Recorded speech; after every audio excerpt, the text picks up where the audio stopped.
I gotta let go, no ego. Use my heart from the way to the soul. Light me up and watch me go. I'm burning through these obstacles. I learned from the impossible. Concerned with the phenomenal, the way. Welcome back to the Shaman Warrior Network. I'm your host, Shaman Jona, and it's been a while since I posted a video. Thank you so much for tuning back in. I got a lot in store for you, a lot of value. Let me let you know what's in the works. I have the Me versus Myself course that's going to be coming out. It's a framework for light workers who are looking to break through their limiting beliefs and create the life that they desire. That's going to be coming out very soon. I'm also going to be committing to doing weekly videos here on YouTube because there's a lot of value that I talk a lot, and I notice like, dang, I should record that and put it on YouTube. And now I'm going to be doing that a lot more often because I want to give you as much as I can. You know what I'm saying? I got new music on the way too, and I got more healing events. So if you're in South Florida, check out High Vibrations. I'm going to put the link in the description. On Eventbrite. I do events. Right now we're doing the Healing High Vibration series for the mind, body, and soul. Check it out. Today we're going to be speaking about living life like a warrior. First, let's explore what it means to be a warrior of the body, a physical warrior, like a soldier. A soldier is battling for their life. Every day they're fighting for survival. At any moment on the battlefield, they could be killed. Death is always looming over their shoulder, waiting for the warrior to slip up. This is why a physical warrior is always aware of their environment, constantly observing their surroundings for the next trap that death has laid out for them. They use this hyper-awareness to be prepared for action. A warrior is always ready to strike with unrelenting force, and when they attack, they strike to completely eliminate their target. Because a warrior's main goal is survival, so they can't afford to lose or allow their enemy to win. You might ask, but how is the warrior able to strike without any reservation? This is because the warrior is also a warrior of the mind. The biggest battleground that we all face is the battleground of the mind. Within your mind, the enemy is not you. The enemy is actually a dynamic enemy, a collective enemy of your fears, conditioning, beliefs, and experiences. You are not your mind. You're so much more. As a warrior of the mind, you also must employ awareness to understand that you are not just your mind and you're not just your body. The thoughts in your mind don't belong to you. At least, not all of them. A warrior is able to tame their mind. The mind that is always playing tricks on them. Because, like the physical warrior, if the mental warrior loses their awareness, then it leaves them vulnerable to the chaos of their own thoughts, which could ultimately lead to their own death. They tame their mind by removing all attachments that they have to their fears, conditionings, beliefs, and experiences, and etc. Really, there's so much more that they probably have attachments to, but when they free their mind from those attachments, that's how they tame their mind. And then they logically understand that their mind is playing tricks on them a lot of the time. When a mental warrior senses the trickery of the mind, and the trickery can come in many forms. It could come in depreciating thoughts or worrisome thoughts that create anxiety. Whatever the case may be, they are aware of it in the moment and they consciously employ new thoughts and new beliefs that will serve towards their highest good.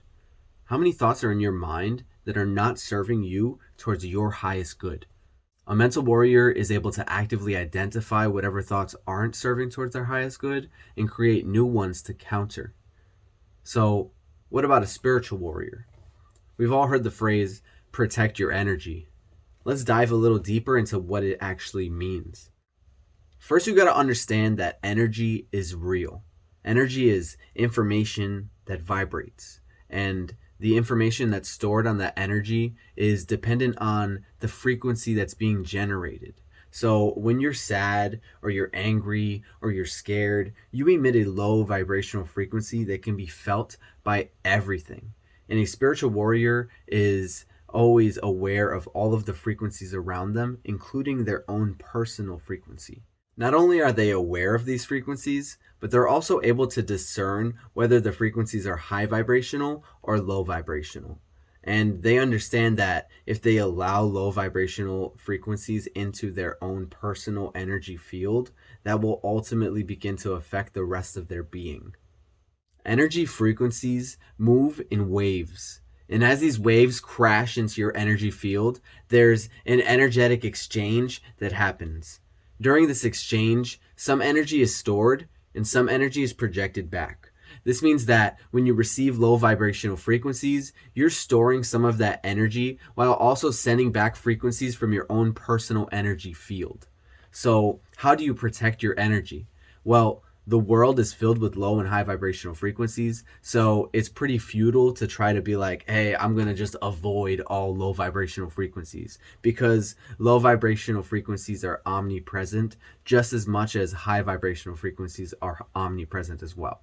The way a spiritual warrior is able to protect their energy is through sadhana, or their daily practices that help uplift their personal frequencies. It's important that these practices are daily practices because low vibrational energy has a tendency to stick to you and generate some type of weight on your auric field, and it does kind of hold you down. So to remove that weight, you can't just project the frequencies away. In fact, if you're projecting that weight that you feel, you're more than likely going to create more of that frequency, because that's just how the law of attraction works. So the way that you remove them is that you must move them, transmute them by making them vibrate into higher vibrational frequencies. Practices for transmutation are meditation, exercise, yoga, dancing, singing, conscious self-expression. All of these practices help to take lower vibrational frequencies and transmute them into higher frequencies. Because as you move through your day, you're just inevitably going to have this baggage of low frequency. So every day you have to do something in your practice to take this frequency and make it vibrate more, vibrate higher, and vibrate at a much better frequency for you, for your highest good. If there's one thing that I want you to take away from all of this, it's to always be aware. And I challenge you to live life like a warrior. Be aware of everything. Be aware of your surroundings. Be aware of your thoughts. Be aware of your personal energy field and the frequency that you're emitting. Take this awareness and let it motivate you to take action. You may not be in war, but death still sits over your shoulder, watching. Your mind is always playing tricks on you, and you're always subject to low vibrational frequencies at all times. I encourage you to live life like a warrior and experience the beauty of awareness. If you like this video and you'd like to see more from the Shaman Warrior Network, be sure to like and subscribe for more valuable content. And be sure to check out projections by me, Jona Casanova, and also follow me on Instagram at Shaman Jona. Thanks for watching and have a beautiful day. Wait, that I see it, my ego is even nominal importance. I'm morphing, body filled with endorphins. Christ consciousness is a gift, you know it's coursing.